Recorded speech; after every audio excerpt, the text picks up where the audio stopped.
20 long miles from town, my old car broke down.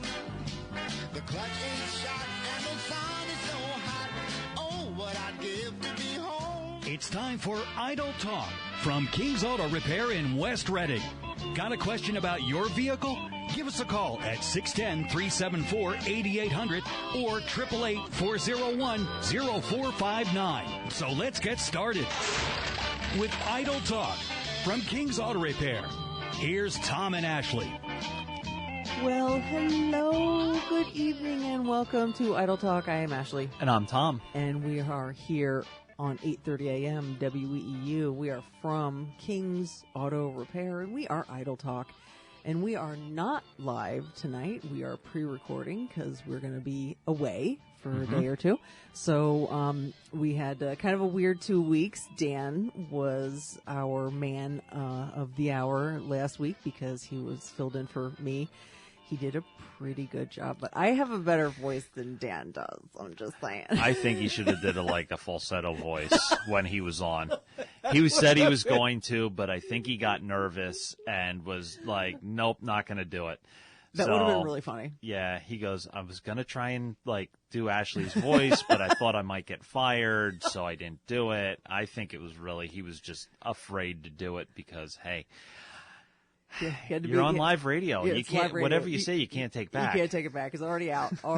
But, I was able to listen to just a couple bits and pieces because where I was, I didn't have a whole lot of really good Wi-Fi or internet signal. So I listened to a little bit and it would stop and start. So I really wasn't able to really get the gist. But Dan did sound good. He did sound very good. Yep. So I was glad that he was able to do that and you didn't have to pilot that whole show all by yourself. Well, I got the obligatory call from your parents telling me that it was a good show. Oh, good. So, yes. Oh, my dad called. Yes, and nice. Actually, your mom called, and your dad was in the background, and he's like talking over my mom.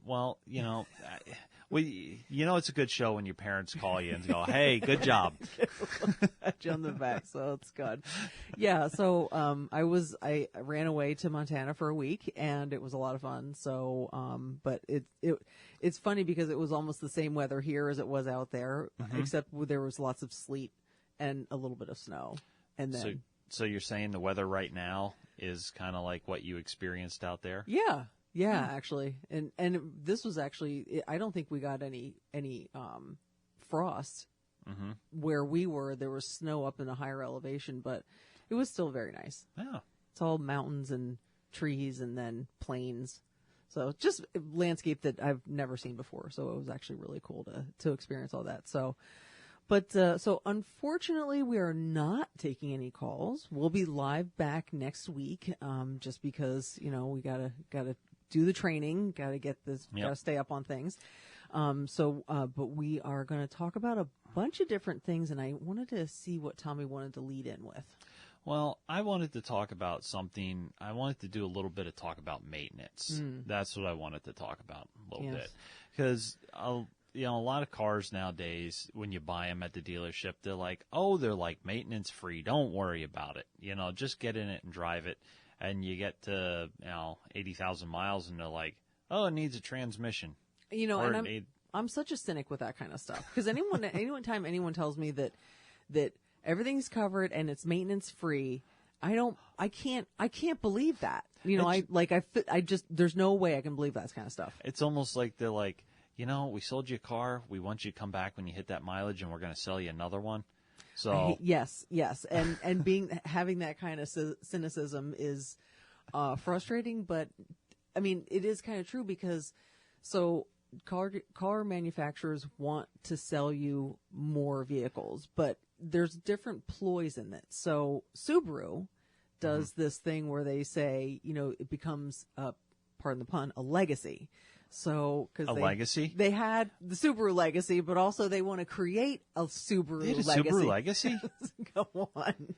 But they want to create a history of people driving their Subarus as long as possible and then giving that to their children. Yeah. Because there's commercials out that say that. Well, that show that. And have you ever seen the badges on the back of them now? I don't. They have little badges now. that you can get. Like a badge of courage, badge of honor. A badge of honor. Oh, okay. No, they'll give you one the first time you buy a Subaru. They give you a little badge in it. It says "My First Subaru" on it. No kidding. And then they have like different like outdoorsy type stuff that you can put on. Okay. And you basically are showing how many Subarus that you've owned over the years. Okay. And I don't know if you have to pay for them or they give them to you. I would assume they give them to you. Oh, yeah. I would guess. I have to do a little bit of research on that.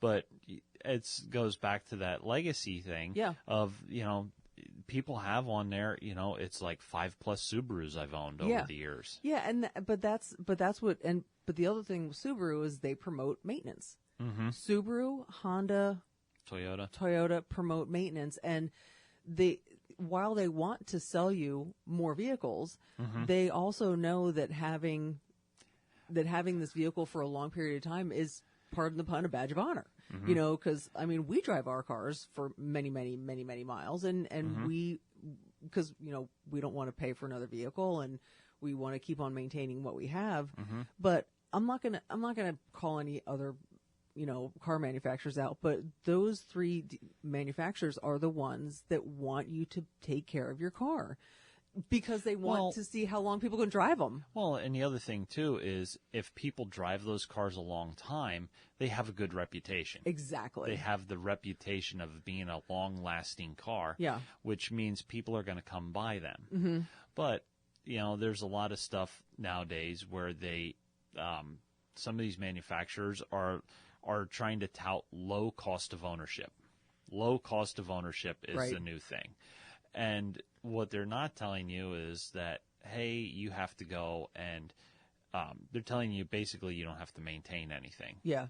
And, the car hits a certain age and you throw it away just like anything else you buy nowadays. Which is not necessarily what I would want. But people see that as, I was talking to a customer yesterday who doesn't want to buy another car, but does, and is having a lot of mixed feelings about things. And I said, if you could lease a car for, every 3 years, if you know that you're going to I'm just going to have a payment for a car payment for the rest of my life, and some people they're okay. People are okay with that because they don't want to drive a car that's over 5 years old. But, once you get to that, you just have to make that, you just have to get that right in your head. Either you're going to drive the car and take care of it and drive it as long as possible, or you're going to get rid of it every 3 years or 5 years or whatever the case is. So, it's just what you want to do. But, the maintenance aspect is where the longevity comes into. So, but let's take a really quick break, and we'll get back to a little bit more maintenance items. And I think Tommy wanted to talk about spark plugs. Yeah, I wanted to talk about spark plugs. That's why we led in with maintenance. Spark plugs. Spark plugs is our maintenance. And we'll get to that on the other side, and we'll be right back. And now let's get back to Tom and Ashley with Idle Talk from King's Auto Repair. And we're back. Thank you so much for joining us. I'm Ashley. And I'm Tom. And we are here on 8:30 a.m. WEEU. We are from King's Auto Repair, and we are Idle Talk. And unfortunately, we're not taking calls today because we're pre-recording. But we were talking about maintenance, and we wanted to lead into... I wanted to lead into spark plugs. Yeah. Because we have a truck at the shop right now with, like, odd spark plugs in it. And you see these advertisements for spark plugs out there, and I'm specifically going to point out these ones called E3 spark plugs. Okay. And they tout getting better fuel mileage. They tout all kinds of stuff. And a lot of these are gimmicks. Yeah, and a sales tactic. Yeah, they're a sales tactic. And the E3 spark plugs, there's only one manufacturer I know of that uses that. And our mechanic Dan told me that Toyota's starting to kind of experiment with them. Okay. But he hasn't seen them in a whole lot of stuff, only certain vehicles. So they're made by E3, or that's the name of them. Okay. So the other one that they use is Volvo uses them. Okay. So, but those engines are specifically made for that spark plug. Right. And the ignition system, like the part that actually produces the electricity for the spark plug to work, is actually made to work with those spark plugs. Okay. So when we get a car in that doesn't run right and everything seems to check out and we go and we pull spark plug out, we're looking for stuff that is like a factory spark plug in the car. So the vehicle we have in right now is supposed to have what they call copper spark plugs in it, which are like the old style, super cheap spark plug. And the copper ones, how a spark plug works is it actually has like a little resistor inside of it, and it has ceramic on the outside as an insulator, and it actually puts electricity down through the center of that insulator, has like a carbon type of rod down through it, and on the end it'll have a piece of metal. So old spark plugs were copper, and then it had a little piece that would kind of hang over top of it. Makes like a right angle and goes over top, directly over top of the little nub.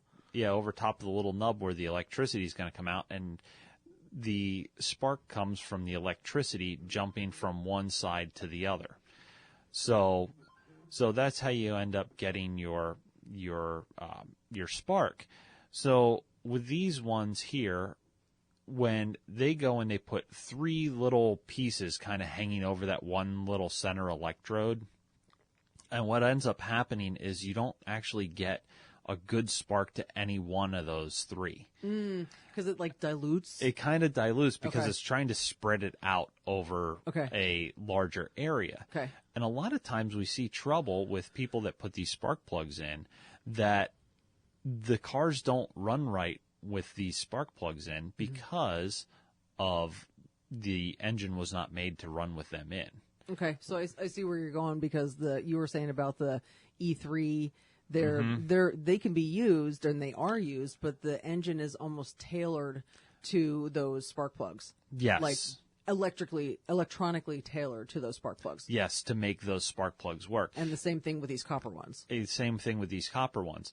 So now a lot of the new ones that you hear about, the ones that go like 150,000 or the 150 or the 100,000 mile ones, they're called Iridium spark plugs.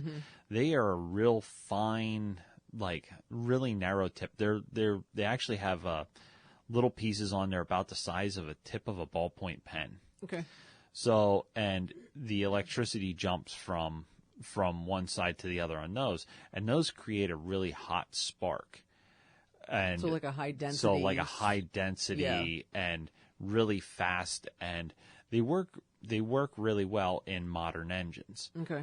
So when we go to replace spark plugs in a car, generally the best spark plug you want to use in the car is what the car came with from the factory. So that's called the original equipment. Yep. Is what generally is referred to. Yes, the original equipment is what you want to put back in it, unless you're doing some type of engine modification. Okay, and that you get down a rabbit hole with that kind of stuff, and just do the regular stuff. Yeah, do the regular stuff.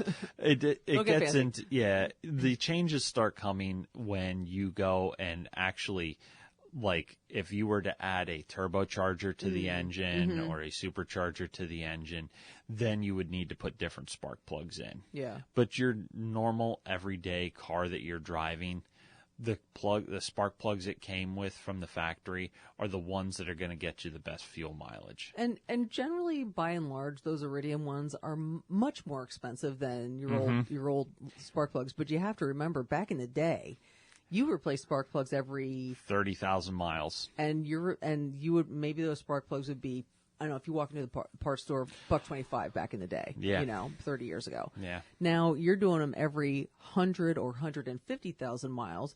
And if you walk into the parts store, there could be $20 each, but you're still spending almost the same dollar, but spread in bigger out. clumps, like spread out more. So I'm such an advocate. I mean, if you're going to do your own work, number one, you're already saving money by doing your own work. Spend the money on the good part and make sure it's the right one instead of getting like the super cheap, spark plugs or the super cheap brake pads, or you're already saving money. Yeah. Spend a little bit more on it, make it a good part, and make it a good repair if you're going to do your own work. Yeah, and the whole reason we brought up this spark plug thing was, like I said, we have one in the shop right now, and it runs terribly.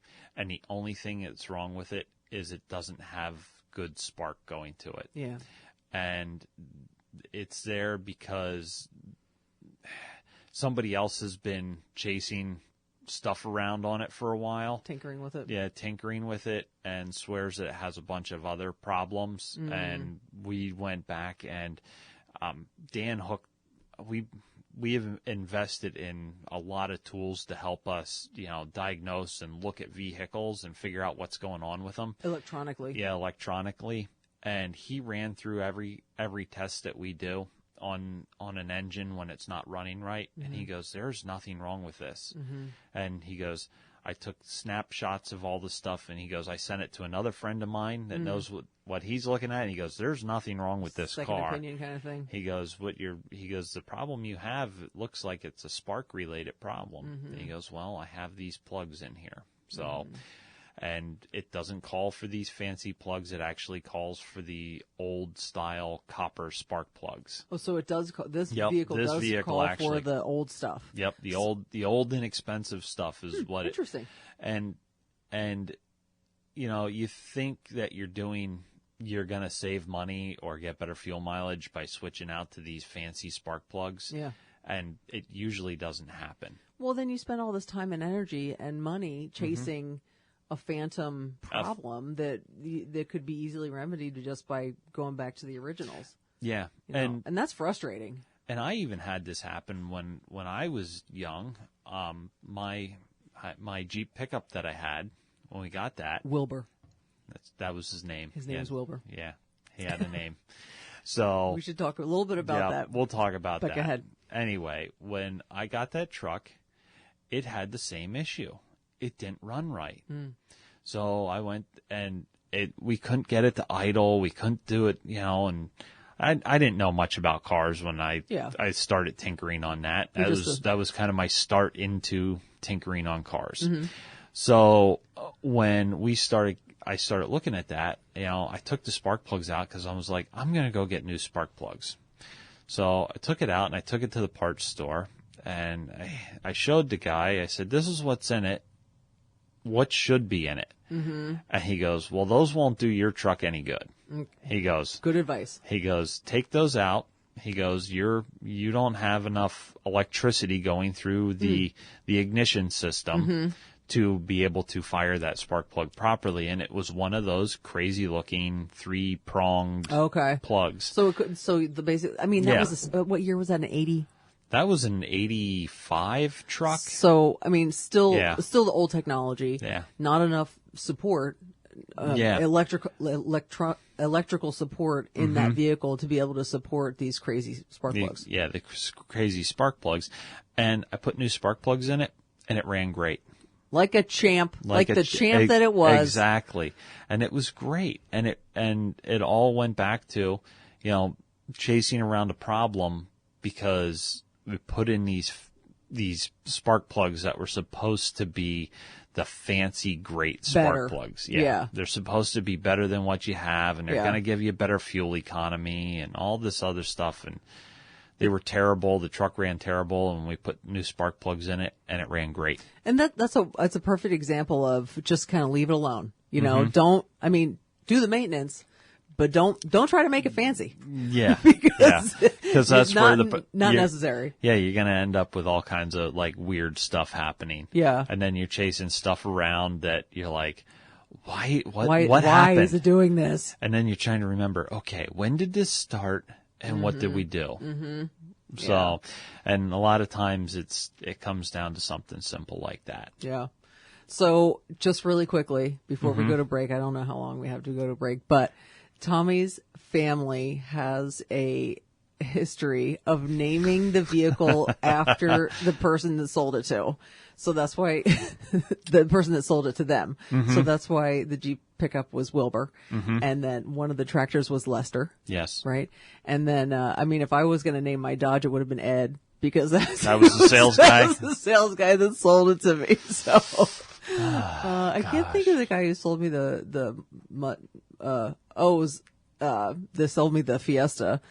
But it would have been Chris would have been the Mustang's name, which isn't very fun. That's not a name like Melvin or Lester or anything like that. And the truck I'm driving now, the Toyota, that would have been Dan. Dan. That's right. That's awesome. Dan the Sequoia. Dan the Sequoia. Just call him Dan Sequoia. Car name. Car names. You just happen to have couple really good names of people that sold you vehicles. Yeah. But the older names, the names you don't hear as much anymore. Yeah. You know, no one's naming their kids those names anymore. No. But, you know. It's funny. All right. There'll be a resurgence now. And there will people be. naming their kids the older names again soon. Melvin, Marvin, Lester. Yep. Good names. Okay, let's take a break. We'll be right back after these messages. We're back with more Idle Talk with Tom and Ashley from King's Auto Repair. And we're back. That was my one mess up. I inhaled and I wasn't ready. So you weren't ready. I wasn't ready. Anyway, I'm Ashley. And I'm Tom. And we are here on 8:30 a.m. WEEU. We are not live. We're pre-recording. Which is good because she'd probably mess up the phone numbers. I probably would right now. Even on the sign right in front of her. We are Idle Talk. We are from King's Auto Repair. And we're talking about, we're going to lead into... Actually, I was going to talk about something that you're starting to see more and more of in the news, and that is catalytic converter theft. Yeah.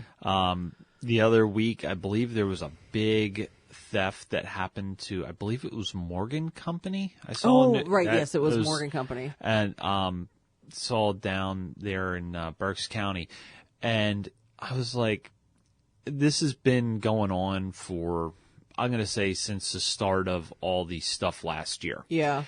So, when the prices of these catalytic converters has skyrocketed in the last year and a half, 2 years. Mm-hmm. Because they are full of rare metals.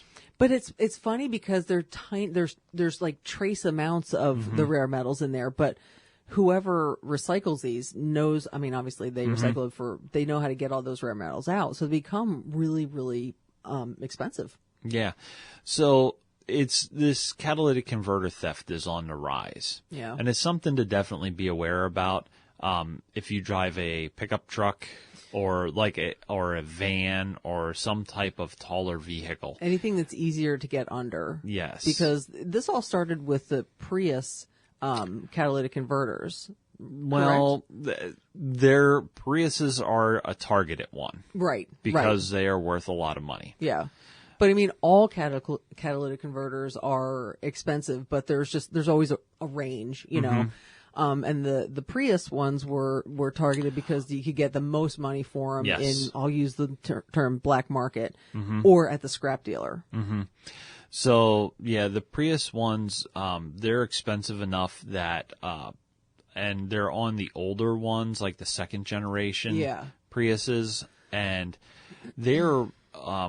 they cost that much to replace that a lot of insurance companies, after the catalytic converter gets stolen off of it, they're actually scrapping the car. Which is crazy. Yeah. But these cars are also more than 10 years old, right? Yeah. They're about 10 to 15 years old. So the cost of replacing the catalytic converter versus just paying that person out is the same or more.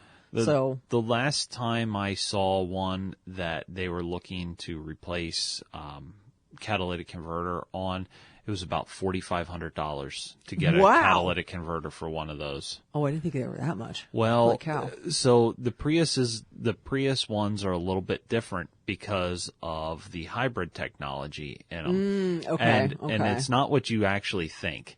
You're thinking hybrid, you're thinking technology, but the reason they cost more is they actually heat the coolant up in them. Okay. They actually have a like built-in coolant jacket around them. Okay. And it's actually to be able to provide heat in the car quicker in the wintertime. Without having to run the engine as long. Oh, because right. Okay, that makes total sense. Yeah. A catalytic converter works by actually getting really hot, and with these rare metals in there, it actually causes a chemical reaction when they get hot. Okay. And pulls out different elements coming out of the car's exhaust. Okay. So when this happens and there's a lot of heat there, Toyota thought, hey, this would be really great if we put coolant around it and then took that coolant and ran it up into the actual cabin of the car and used it for heat in the wintertime. It's interesting. I didn't know that. Yeah, so there's like valves and electronics and stuff on it, and all kinds of things. Mm-hmm. So that's what makes them really expensive. Okay. Because there's a lot that goes into them. Yeah.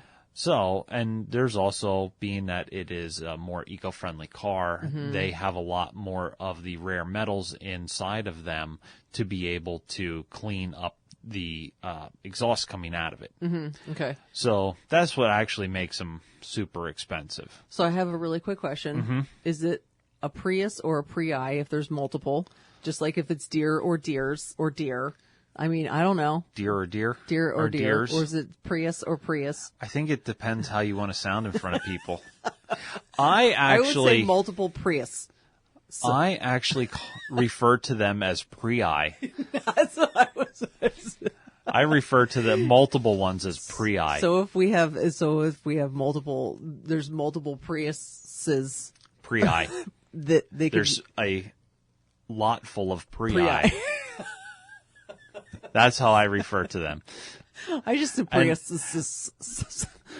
And we say this, and actually one of our loaner cars is a Prius. Yeah. And it's a great little car. It is a great car. And people drive it and they go, wow, for hybrid, this thing's pretty peppy. Yeah. I said, yeah. It's a great car. I mean, it has like 240,000 miles on it. So 445,000. And to premise that, and that car still has the original battery in it too. Mm-hmm.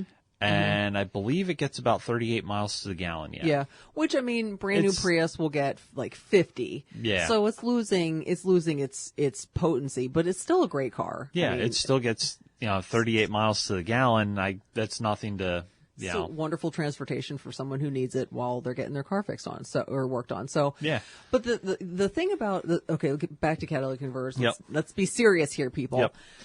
Back to catalytic converters. I did listen to a news story about a lot of scrap dealers are trying to ensure that the catalytic converters they get aren't illegally stolen. Exactly. So when we sell a catalytic converter, we took one off a car and it's basically a core. We have a scrap dealer that comes in and gives us a price for it, and they're not crazy prices because it's a converter off of, I don't know, GMC or something. And we'll say this, if it's an aftermarket one that's already been replaced, those aren't worth as much as ones from the factory. No. But I did listen to this news story about a scrap dealer that wants to ensure that the vehicle that this came off of, that the catalytic converter that came off, that they want to buy, is legit. So they either need like a letter or a registration, or if it's the individual, or if it comes from proving that you own it. Right. Or if it's a place like us that repairs cars for a business. So that's really kind of like, when I hear all these people getting their catalytic, I'm like, where are they getting rid of these? I mean, I know that there's black markets out there, but like it's super, super underground, like I know a guy kind of thing. And I actually saw, I think it's Wisconsin, is introducing legislation that any catalytic converter that comes off, you're going to have to verify that you are the owner of it, or it has to come from a repair facility. Yeah. Or, you're going to have to be able to sell them, you're going to have to be able to to show that you are the legitimate owner of it, because they're trying to curb this. Yeah. Because what's happening is people are coming out in the morning, they're getting in their car, and they go to start it up. It sounds like a hot rod. And all of a sudden, it went from being quiet to really loud. Yeah. And like I said, I haven't heard much about it around here until Morgan Company got hit. And it made me think back to when I worked at the dealership, that they used to, I'm going to say back in 2007, 2008, around there was a big rash of it then too. Oh, really? Yeah. The work trucks were really easy to get underneath and remove the catalytic converters from it. Yeah. And they would come in at night with sawzalls and just cut them out. So they would have to they moved them in closer to the building and put them under video surveillance and and all kinds of stuff like that. But it's just really difficult to try and curb. So there are some ways that people are trying to curb this. The Priuses, there's somebody out there that makes a shield that goes up underneath and attaches with security bolts and stuff. And to steal the catalytic converter, they're going to have to cut the shield off first. So it's more work. Yep, it's a lot more work to be able to cut it out, so they won't be in and out as quickly. So, and all this stuff is just made to slow them down. Yeah, I mean, and they do make the one with there's like an aircraft cable that they use. It's a loop. Yep, I was going to talk about that because a lot of them use sawzalls to be able to cut these out. They use battery-powered ones. So the other way that they're trying to deter them is by using like heavy aircraft cable and attaching it around on the bottom of the vehicle.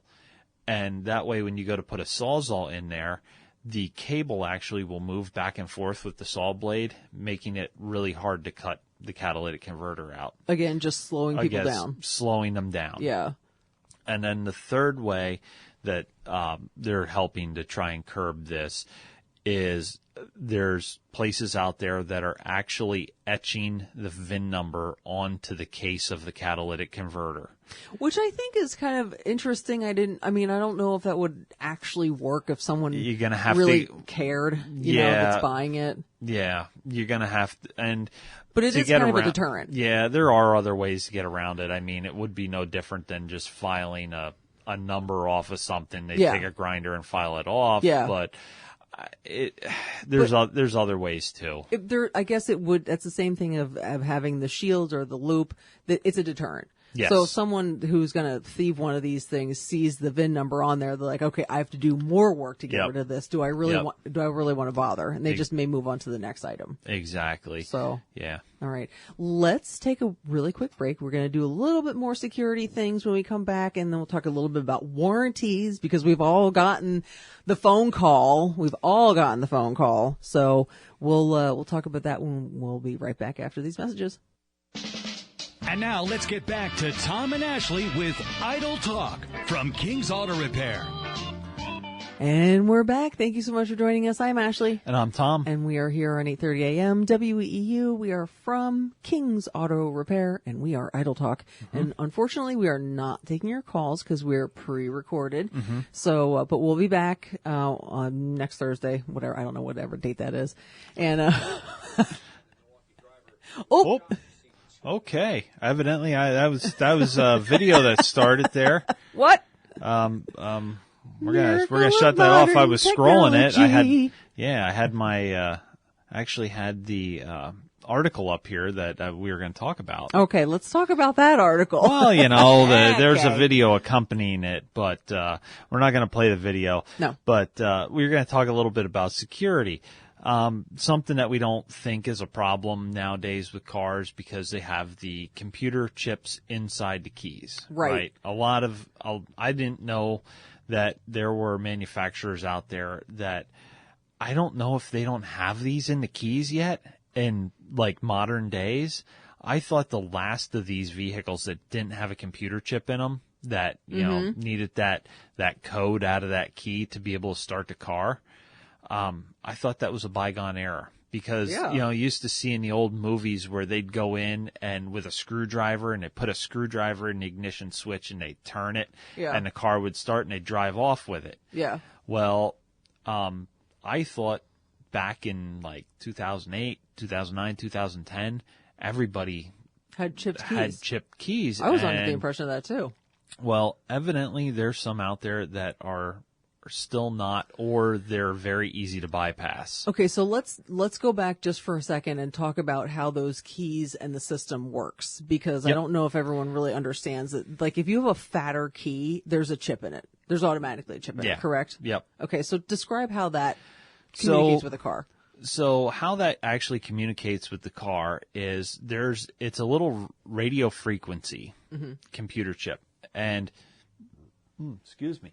And what ends up happening is when you put the key in the ignition and you first turn it, So like the first position. the first position, what'll end up happening is there's like a little antenna around the ignition cylinder where you put the key in, and that antenna will get electricity going through it. And what'll end up happening is it'll get a little bit of electricity going through it, and it actually goes and excites the computer chip inside the key and makes it power up to be able to send a code out back to that antenna.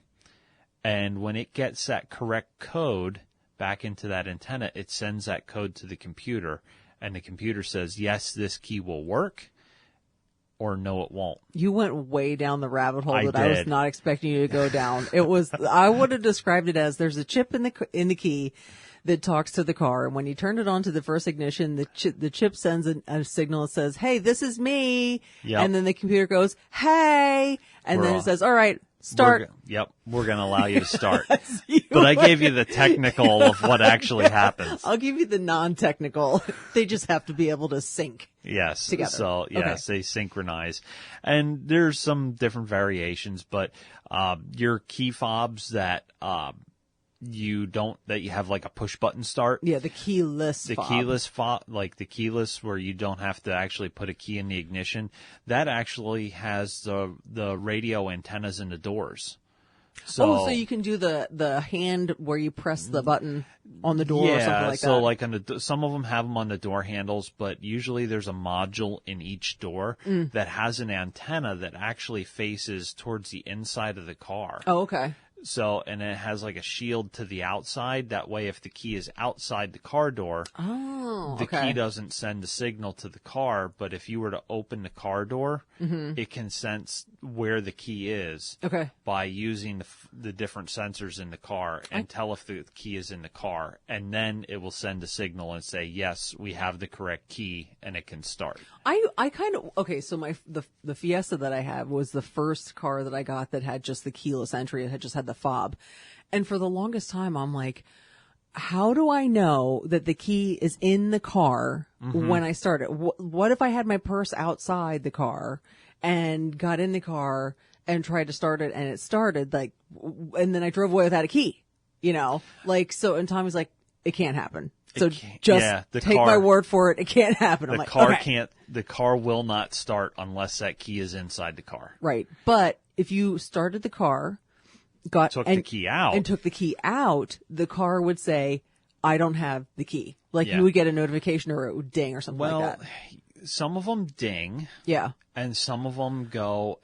Some of them ding. Some will beep the horn. Oh. Some come up with a message that flash up that says, "Hey, the key's not in here." Right.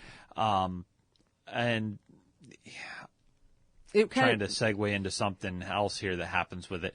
So, like, if you were to go and start the car up and you walk away with the key, and someone, like, you say you go into a convenience store to get a cup of coffee. You and let leave the your car running, which you shouldn't do. You leave the car running outside, Yeah. and you walk into the convenience store and you take the key with you. The original cars that had this push button key start thing would actually allow you to take, like, the car could be stolen like that. Yeah. Until, it shuts off And then you can't restart it. Yeah.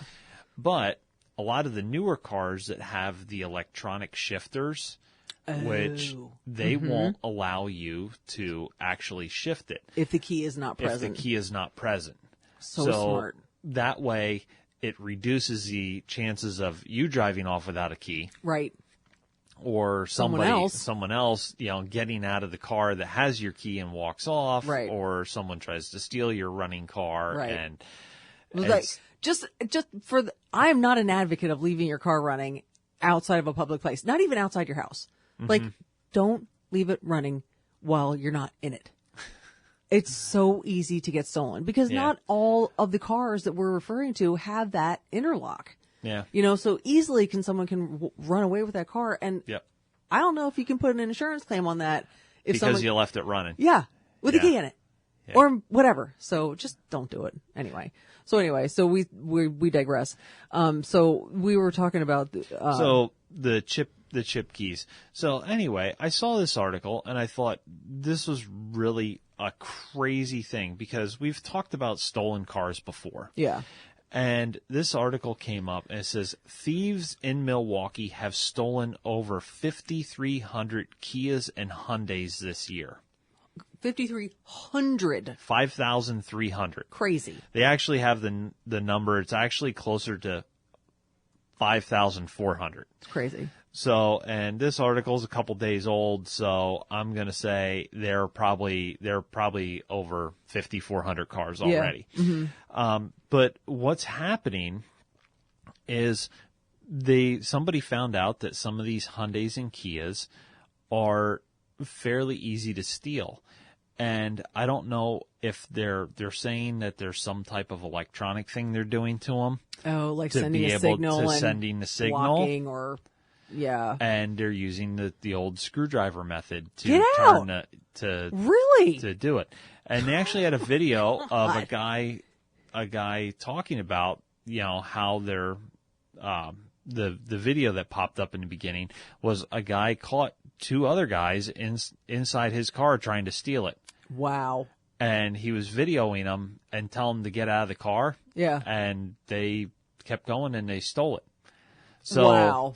That's something to submit to the insurance company. Yeah. Well, I guess when you also got the guy's pictures, stealing your car. Mm-hmm. So it's getting to be bad enough that they're like, hey, something's going on here. So, Hyundais and Kia are actually looking into this because they thought that their stuff was secure enough that they weren't going to have a problem. But they're like newer cars. Wow. They're not older cars. I'm going to say they were like 2018s. No kidding. So it is very much newer. Yes. It's just so surprising. I mean, the thing about car manufacturers just have to be one step ahead of the smartest person. Yeah. Hacking whatever they're doing. So, and sometimes they're not because they don't have the workaround. Or they realize that they need to find the workaround, the security workaround. So, that's crazy. Yeah, it's kind of crazy. And the other thing that we're starting to see on our end of fixing cars is they're putting in what they call secure gateway modules to help stop this kind of stuff because the technology out there on the black market to go and bypass this stuff and steal cars is out there. It is definitely out there. So you got to work for it, but it's out there. The car manufacturers are actually starting to put in what they call secure gateway modules, or in computer terms, a firewall. Okay, yeah. So it'll allow you to pull data out of the car through like different ways. One through the computer connector that you plug in to get like codes and stuff, the OBD connector. You're able to see information coming out, but you cannot input any information with that module in there. So you can't write anything in that would allow it to bypass. And what they've been doing is they've been putting stuff with the keys in those modules. So disconnecting those modules shuts off any kind of being able to start it. So if you try to remove it and take it out, now you've disabled the car. Okay, so the car says, no, something's wrong here. Yep. But they're also putting in the firewall so that you can't take that module out and then write a program in that says, To hey, bypass it. this is bypass, go ahead and start. Yeah. So, I mean, it's smart and, It's a lot of the auto manufacturers are kind of doing battle with the thieves right now and trying to hold them off. But these guys have evidently figured out some way to get around it. And they said, they're stealing like 20 cars a day. Wow. Well, they're working on it. So thankfully, and, probably that'll just be an update. Hopefully. The owners have to bring it in and just do an update. So do something to them because, you come out and your car's gone. You're like, what happened? And it's gone. Yeah. All right. Let's take a break and we'll be right back after these messages. And now let's get back to Tom and Ashley with Idle Talk from King's Auto Repair. And welcome back to Idle Talk here on 8:30 a.m. WEEU. I'm throwing Ashley off. You just My threw me name's under Tom. the bus right now. That's right. I didn't want to tell you 'Cause you're a little mad right now. I'm not mad. I'm not mad. But we went to the break and we're like, okay, what's our next segment? And Tommy's like, oh, I know what I'm going to talk about. And I'm not going to tell you. And I'm like, then you do the intro. And he's like, you do it. I'll do it. You do it. You do it. Okay. And that's why it sounded herky jerky. Okay. Yeah, well, let's hear it. It's our anniversary. No, it's not. Yeah, it is. November We've been doing this show for 2 years. Get out! We started in November 2 years ago. The first Thursday of November. Yeah. Get out. Yeah. And Noel was our producer back then, and he's producing with us right now. Look at this, a full circle moment. Yeah. Oh, my Yeah. goodness. Goes around, comes around. I was thinking about that. I was like, it was the first Thursday in November that we did. Yeah. And, it was 2 years. 2 years, and we haven't figured out how to stop talking about, or we always have something to talk about with cars. That's right. That's crazy. There's always stuff going on. And I said when we first started doing this, I'm like, what are we going to talk about for, now we've done, 104 episodes, roughly. I think we did one rerun when we had the dog incident. But yeah, like, what we got to talk, and like, still finding things to talk about. And it's funny because when we we have a training company that we work with, that's who we do training with, but they also have a conference every year. We met a guy from New Hampshire. Exactly. That has his own radio show, and he's been doing it for 9 years. Yep. And I'm like, man, if he could do it for 9 years, we can figure out 2 or 3. That's right.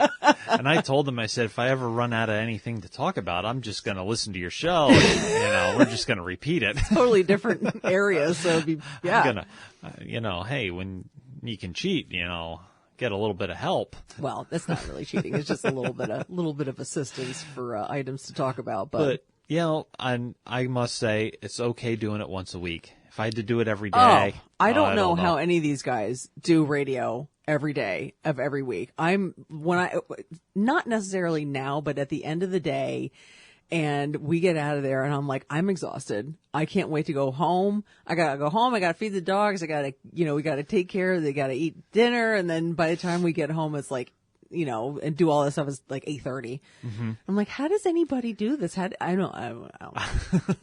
admire anybody who does this on a regular basis and is like ready for the new everyday thing. Like, especially first thing in the morning. Oh my God. Yeah, no. So early that's too. Way early too. And you're not necessarily an early person, Noel. I know you're a little, when we started doing the show, you were a little bit of a night owl. Yeah, I was the evening guy working here, so I was used to working evenings, and now I completely transitioned to mornings, and it's been interesting. Yeah. Oh, I don't know how I do it, but I do it. You make it happen. But then you think you have it like early, like me, but then you have someone like you guys who has a whole day of stuff they do, and then they have to do. So I could see how that could be taxing. Yeah, the juxtaposition of that. So, I mean, I think it's great. We've been having a great time. We've met lots of wonderful people. Lots of people call in, and we've gotten lots of customers from this. And people will call the shop and just want to talk to me, which is fine. I love talking to people. Like tell me stories and tell me about this and about that, and I always have a great time. So yay! Happy anniversary to us.